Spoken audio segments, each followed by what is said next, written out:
Do'stlar, mana xudo xolasa 2026-yil 4-iyul sanasida do'stlar, xudo xolasa qora noklarimiz uzilyapti. Buni maqsadli nima qilish ko'chatlardan ko'paytirib qo'yganmiz. Hosildorligi o'ta yuqori bo'ladi buni. Sizlarga mana uzilib eksportga ketayotgan jarayonni sizlarga tashab olyapman. Mana buna bo'lib, qazigalarga bog'dan uzilib kelib turib, mana upa-ko'pga bo'lyapti, ba'dan mana eksportga ketyapti. Tok ko'chatni sizlarga hamma nimalarni tashab yuboraman, yoqqanini tavsiya beraverasizlar. Kimgadir bu tushar, kimgadir boshqa sort tushar. Hammasini xudo xolsa qilib beramiz. Mana sizlarga ko'rsatib boramiz do'st holati. Mana o'ta chiroyli bo'lib ketyapti, eksport bo'lib ketyapti.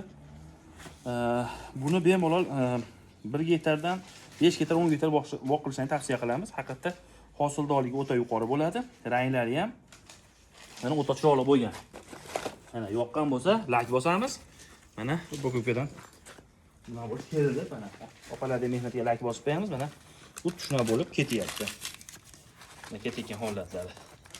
Endi sizlarga sekin ko'rsatib boraveraman. Mana ko'chatlarga nomerlar qoldirib qo'yaman. Grami necha gram deganlarga, mana grami ham 150 gramdan 350 gramgacha oldi bo'laveradi. Sog' bo'linglar do'stlar. Salomat bo'linglar.